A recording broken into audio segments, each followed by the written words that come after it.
Thank you very much. You may be seated.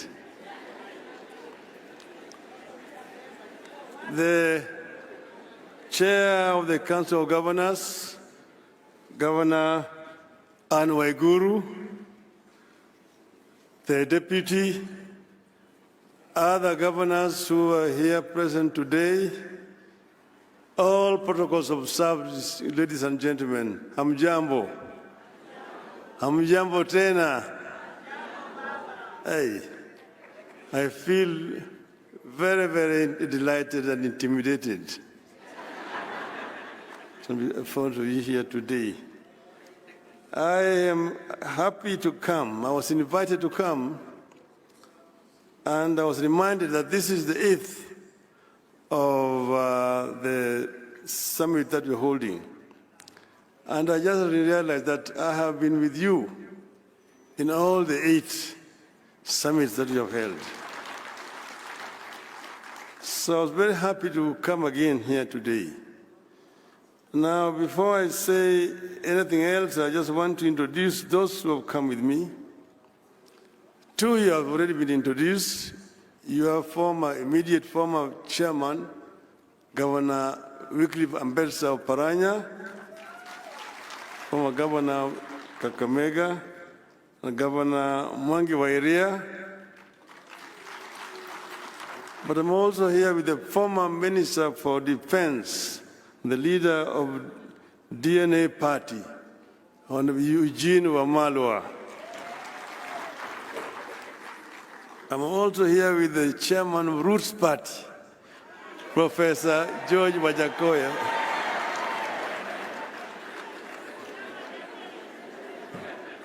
Those are Wanazimio who have accompanied me to come here. We are all very delighted. And seeing what is in the media today and also seeing what was said yesterday, I wondered what I should term my talk to you today. I looked at all the messages were given yesterday, and I said, maybe, it's like Swahili say, that nyani haoni kundule. That means that the baboon does not see his back, or his buttocks. So when the baboons are up on the tree, the one which is lower down looks at the one which is higher up and saying, ngef, ngef. And laughs at the other one saying that his buttocks are red. And he does not know that his buttocks are also red. This is what I saw yesterday. And maybe when I talk, you would realize what I mean. It is a pleasure to be here with you today to celebrate a decade of devolution. I want to take this early opportunity to commend the Council of Governors. You have been able to find a way around our sometimes toxic and divisive politics. You have been able to create a leadership that looks past party and political differences and moves you forward as a team. I commend you for your ability to mend fences and build bridges. I want to encourage you to continue on this path of consensus building, mutual respect, and decorum. 10 years into devolution, Kenya is a much transformed landscape with an amazing opportunity for rural economic revival and transformation.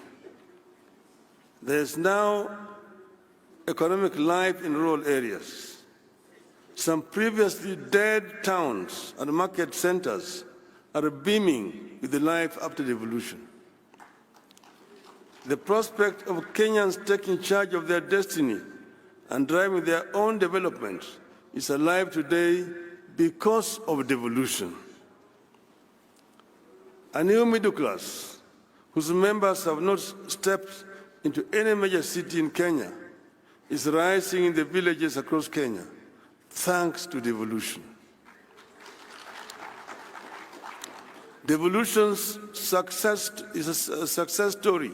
It's a testimony to what we can achieve as a nation when we decide to pursue big dreams, no matter how daunting the obstacles may seem.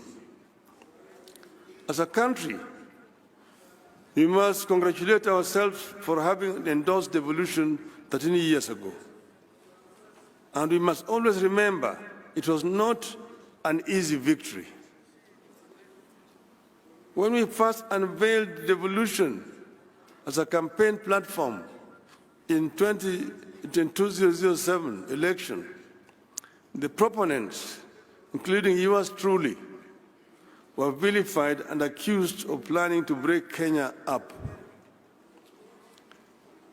We stood our ground and pushed devolution into every political conversation in Kenya, and we won. I am aware that even today, as you try to imagine and dream how best devolution can deliver more for our people, as you try to test and stretch the limits of devolution, you face skepticism and fears that you may be wrong and that it might destroy your political careers. My advice is that you dream on and soldier on.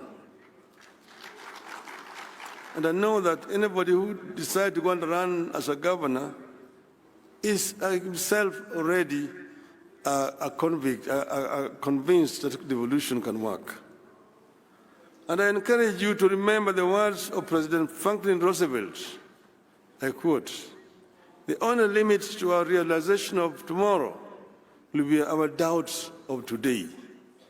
Let us move forward with a strong and active faith," unquote. Devolution continues to have doubters, but devolution can no longer be a loser without the nation losing. Excellencies, at this forum, I have the warm feeling of a person among friends who think alike and have the same goals and aspirations.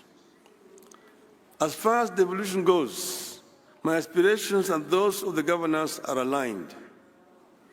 We may have differed here and there about the management of our affairs at both the national and county levels. But when it comes to devolution, I believe our differences are only as to the method of attaining a goal. There has never been, and there shall never be, an argument between us about the goal. We all appreciate devolution. We all want devolution. In some counties, devolution has achieved in 10 years what the national government was never able to achieve in 50 years. We know the challenges facing devolution. For instance, funding remains inadequate and its flow uneven and unpredictable. The controller of budget and central bank need to relook at the law.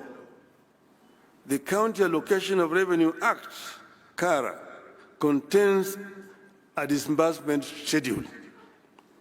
And I was sitting next to the former governor, who is now the Minister for Finance, and I told him exactly the same thing. Therefore, the administrative step of Treasury writing a letter to CBK to release funds should not arise. CBK should implement CARA full stop. Bureaucracy at the Office of the Controller of Budget continues to hold back devolution.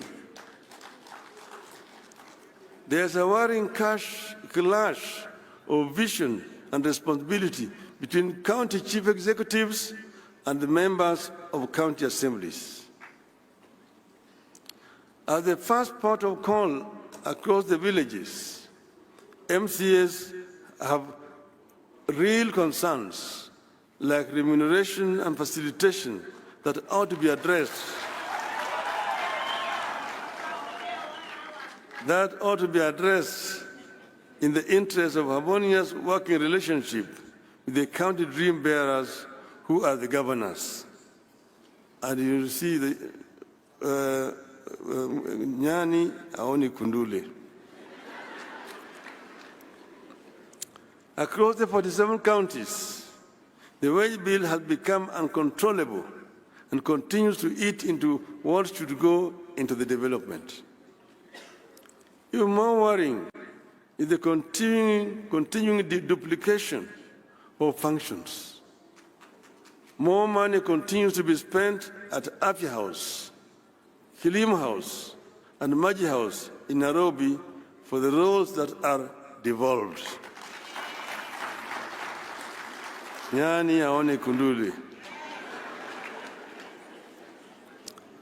In the Finance Act 2023, the budget for health has grown by 32 billion shillings at the national level. Recurrent expenditure alone has increased by 17%, yet most of the health functions are devolved. Today, fertilizers are procured and distributed by the national government. Affordable housing is being conceptualized and implemented by the national government. The government wants to build markets and employ community health workers. All these are devolved functions whose money should be released to the counties.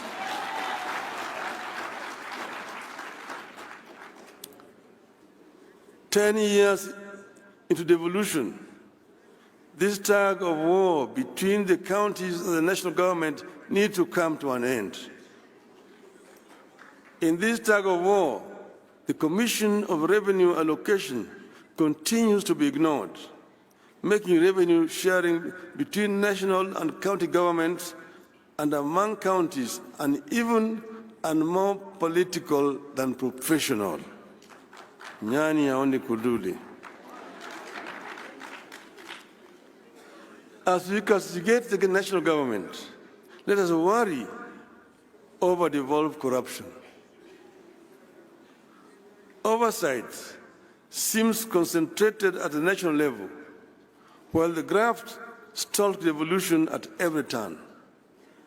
The interplay between oversight institutions like the county assemblies, Auditor General, the Senate, and the investigative and prosecutorial arms is weak, and the institutions not working together. But I want to say that it's not only that the corruption has been devolved, corruption has also remained very big at the national level.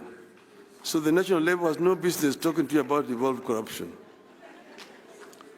When assemblies and the Senate inquire into a matter, the best they can do is recommend investigation.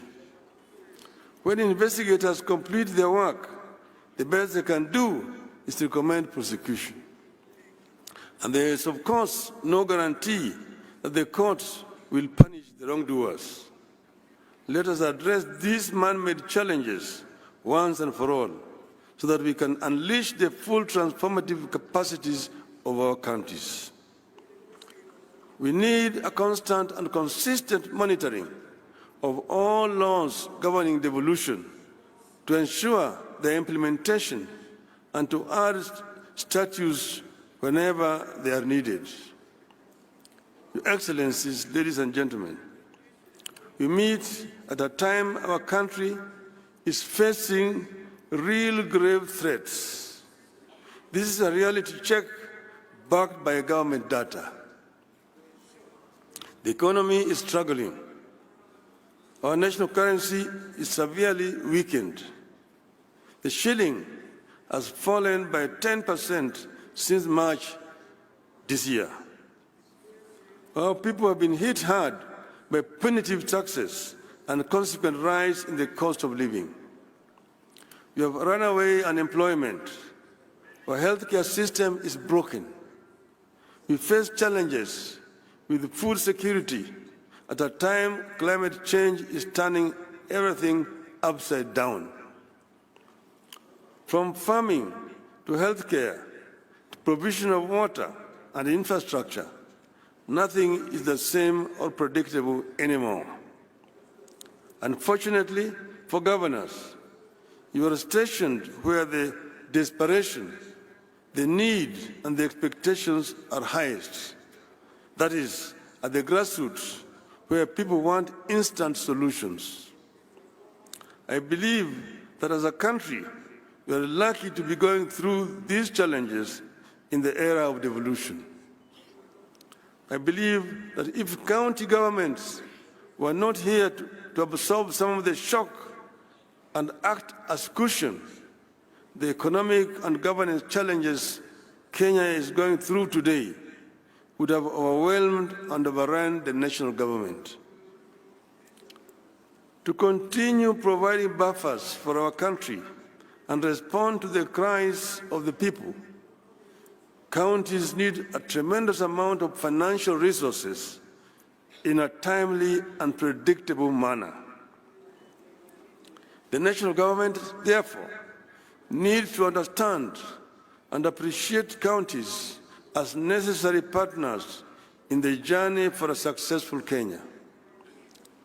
The problems and responsibilities the people and the counties face today demand that we reevaluate and strengthen our commitment to preserve the place of the county government and bestow it with the power, the authority, the responsibilities, and the revenues necessary to discharge those roles and meet expectations.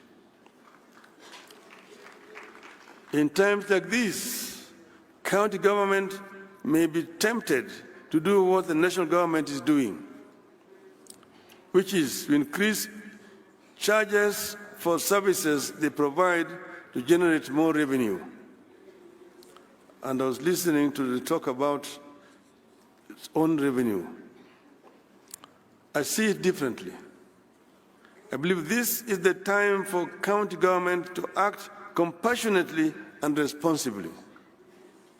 The problems our people face today require that we invest within our means in programs that create jobs and put money into the people's pockets. Counties don't have to copy and paste what the national government is doing. I encourage you to be own models for innovation and creativity. Rather than extract more from the pockets of equally suffering masses, I encourage you to continue to provide communities and families with the tools they need to succeed so that they can, in return, finance counties without too much pain. Being on the ground, governors have no time to get into a lot of ideological debates that consume our politics in Nairobi. Counties should have no time for merely making commitments and announcements. Governors have to be practical. You will do well and set examples when you back up your pronouncements with concrete action at the level of policy and practice. I believe that the work that you do, if done well, will with time have a concrete impact on the debate at the national level. This is the time to provide record amounts of assistance to our farmers to enable them save us from the routines of famine, food imports, and food inflation. This is the time for financial inclusion programs and ensure the money reaches the intended recipients. This is the time to work on turning your towns into smart cities of tomorrow, equipped with world-class amenities. I encourage you to soldier on and double your efforts at light manufacturing and value addition as a way of generating revenue and putting money into people's pockets. With focus, you should be able to set up world-class investment and industrial regions along dedicated corridors of your counties to aid manufacturing. I want to encourage you to particularly promote labor-intensive manufacturing because it puts money into the people's pockets. And I'm talking to you as a manufacturing engineer.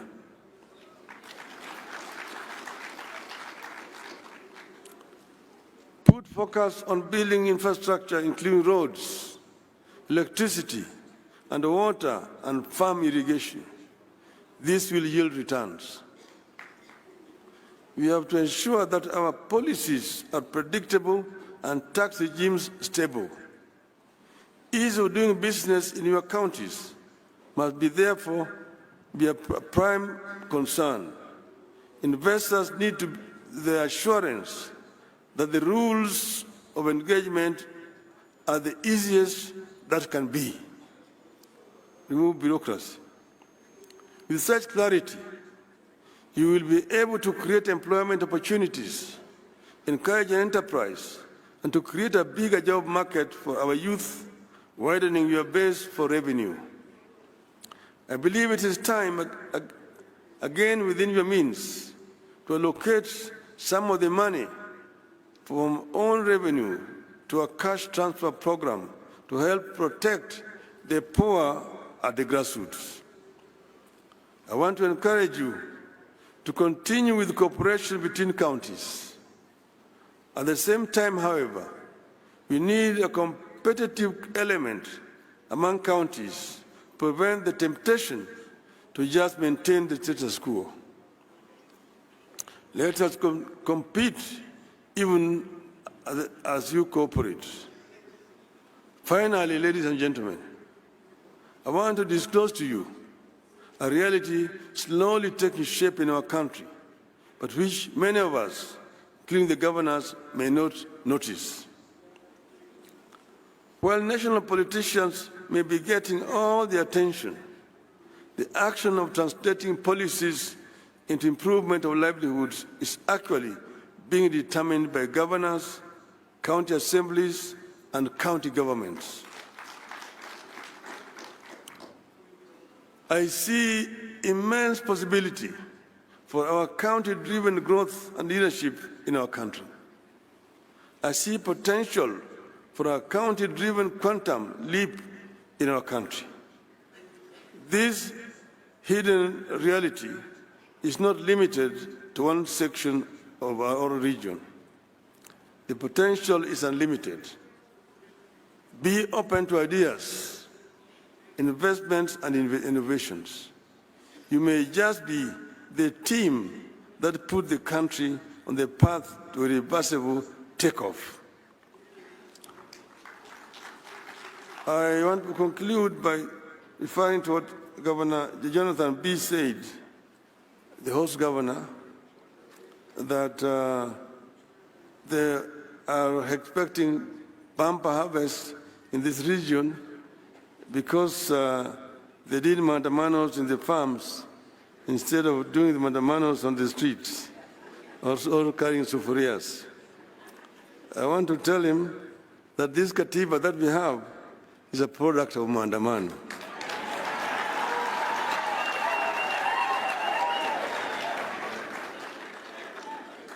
And I also want to remind that if mandamano can help families whose children were cheated or money being taken to Finland, there's nothing wrong with mandamano.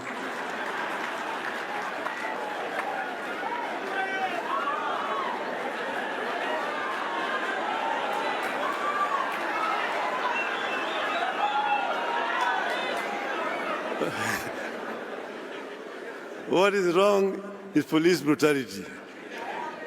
And finally, I want to tell a rogue ambassador, leave Kenyans alone. If Mandamano can lead to a dialogue between Ichungwa and Kalonzo, everything is good with Mandamano. Tell the rogue ambassador, Kenya is not the United States. Kenya is not a colony of the United States. Keep your mouth shut when you hear. Otherwise, we will call for your recall back to your country. I thank you, ladies and gentlemen.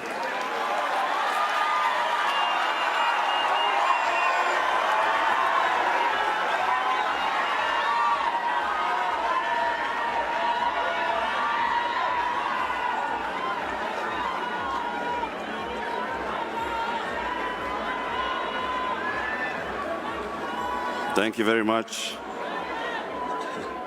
Another round of applause, please, for the former Prime Minister, Right Honorable Raila Odinga. Asante sana. Our guests would like now to welcome the chair of the council plus other governors for a photo session. But we're also going to have a gift courtesy of the Council of Governors Steering Committee that organized the Devolution Conference. So this photo is the Right Honorable Prime Minister and the 47 governors, those who were present.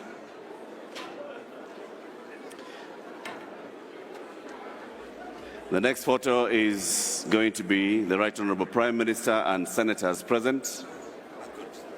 You've done it.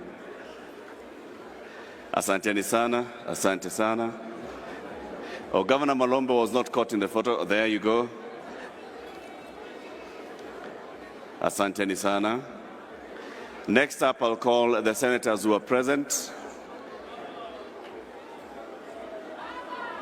The senators who are present to come for this photo with the Right Honorable former Prime Minister. Asante sana, governors. Thank you very much, governors. Senators, a photo with the senators.